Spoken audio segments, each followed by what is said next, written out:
you're going to share the floor with Steph Curry and Draymond Green, you can't need 2 extra seconds to understand what just happened. By then, the play's already gone. I'm Kevin, this is Sports Lab 100. I'm documenting 1 game per player till I reach 100. Brandin Podziemski, episode 28. Right there. April 3rd, 2025. Warriors at Lakers. Steph Curry and LeBron James. Jimmy Butler and Luka Doncic. A building full of stars. Somehow the second biggest Warrior on the floor was Pods. That's the episode. The game lands late in the 2024-25 season, with the Western Conference still packed tight enough to make everybody nervous. The Warriors come in at 44-31, and the Lakers are 46-29. Both teams are good.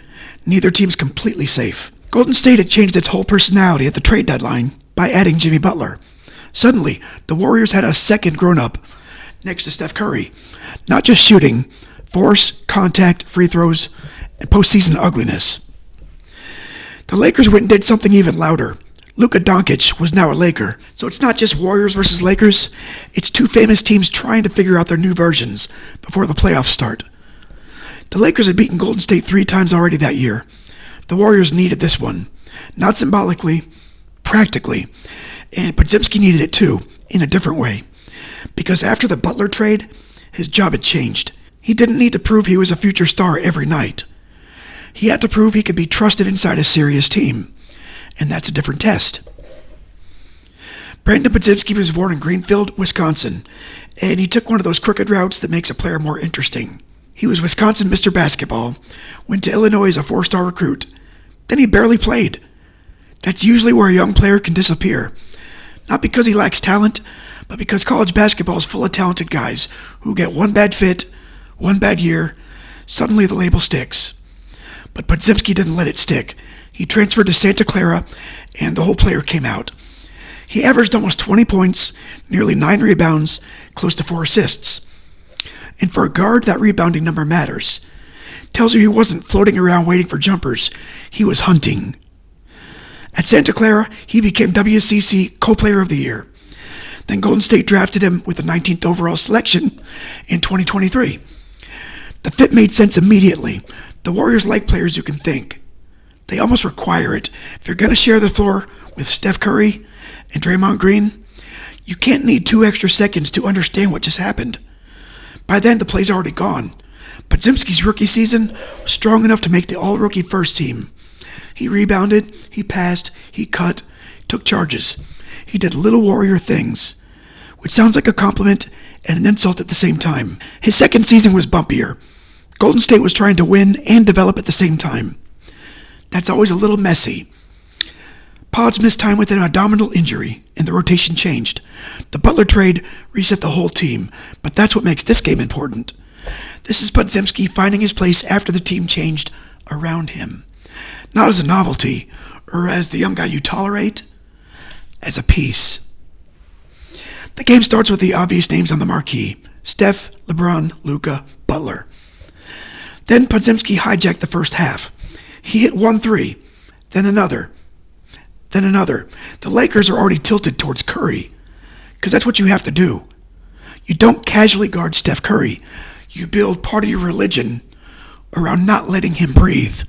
But if the other guy keeps making you pay, the math gets ugly fast. Podziemski scores 22 in the first half.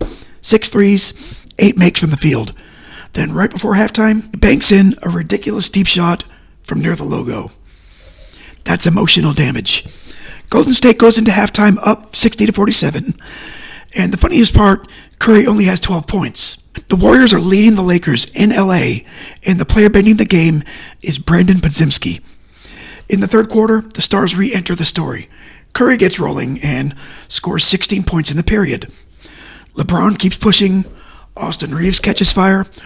Rui Hachimura gives the Lakers a real scoring night.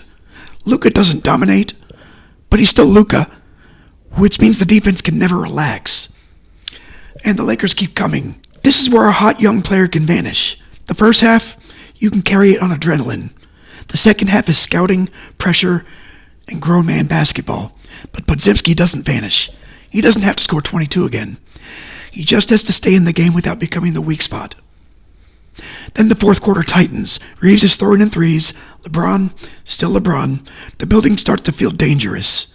Golden State needs one more answer. With 1:32 left, Podziemski gets it and hits a three-pointer that pushes the Warriors back up 117 to 107. And that's the grown-up shot. Not the bank shot prayer, not the heat check stuff.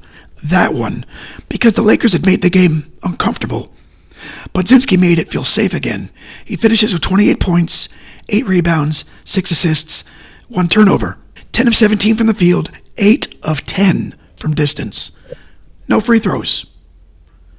I love that last part. He didn't manufacture 28. He shot his way there. After the game, the Lakers sounded like a team that knew it had let something slip. Luka Doncic was hard on himself. J.J. Redick said, essentially, that it just wasn't Luka's night. He also talked about the Lakers still needing to build the right playoff mentality, and that tracks with what the game looked like. The Lakers had talent all over the floor. LeBron had 33, Reeves had 31, Rui had 24, and Luka still had 19, even in a game he wasn't happy with. But Golden State looked more defined. The Warriors knew what this version of themselves was trying to be. Curry bends the defense, Butler gives him force, Draymond organizes the chaos, then somebody else has to be brave enough to punish the help. This time, it was Podziemski. And here's the little thing I keep coming back to. Podziemski had 0 free throws, and that shouldn't make the game cooler, but it kind of does. A lot of big modern scoring lines are padded with foul math. That's not a criticism. Free throws count. Drawing fouls, that's a skill. Jimmy Butler built a Hall of very annoying career out of making defenders regret their arms. But Podziemski getting 28 with no free throws gives the line a weird validation and a weird purity. It's just jumpers, movement, timing, and nerve. 8 made threes in a Warriors-Lakers game sounds like the kind of thing that should belong to Steph. Instead, it belongs to the guy the defense was supposed to be able to live with. This game didn't solve everything for Golden State, but it helped. The Warriors finished 48-34, landed in the play-in, beat Memphis, and took the 7th seed. Then they beat Houston in 7 games in the first round. That Houston series matters because it proved the Butler-era Warriors weren't just a late-season surge. They still had real teeth. Then the second round turned. Golden State beat Minnesota in Game 1, but Curry went down with a hamstring injury. Without him at full strength, the series changed. The Timberwolves 1-5. The Lakers finished 50-32, but their season ended even faster. Minnesota beat them in 5 in the first round. So that makes this April game look sharper in hindsight. The Lakers had top-end talent, but the structure felt unfinished. Golden State's structure looked better, until Curry's body took the decision away. Basketball's rude like that. So for Podziemski, the game's become part of a bigger second-year argument. He finished the regular season averaging 11.7 points, 5.1 rebounds, and 3.4 assists. Not superstar numbers, real rotation numbers. In the playoffs, he had uneven moments because young players usually do. But he also had a 28-point game in the season-ending loss to Minnesota. That echoes this Lakers game pretty loudly, and that's the thread. When Golden State needed one more score, he could sometimes become that. Not every night, and not automatically, but enough to keep the possibility alive. After the season, he had wrist surgery and core muscle surgery, which also reframes the year a little. He wasn't just finding a role. He was doing it while his body was filing complaints. The long-term question with Podziemski is still open. Maybe he becomes a high-end starter. Maybe he's a championship-level connector. Maybe he lands somewhere between those two things. But this game was a clean piece of evidence. Brandin Podziemski could be on the floor with legends in a serious game against a desperate opponent and not shrink. That's not everything, but it ain't nothing. Next up, we go back to baseball for Astro 53. Brian Abreu, October 7th, 2023. That's playoff bullpen baseball, which means every pitch feels like it has teeth. Abreu isn't the headline name from those Astros years, but October has a way of dragging relievers into the spotlight. Whether they ask for it or not, one inning can change a reputation. One mistake can follow a guy forever. So next time, we're talking leverage, violence, and the strange life of a pitcher who can decide a postseason game without getting the normal hero edit. So that's Warrior 28, Brandin Podziemski. He didn't become a franchise player on April 3rd, 2025. He became something more useful for that specific Warriors team. Reliable under pressure, dangerous when ignored, annoying in all the right ways. And in a game built around Steph, LeBron, Luka, and Butler, that's more than enough reason to mention him. I'm Kevin. This is Sports Lab 100. Stay kind, keep moving, and I'll see you next time.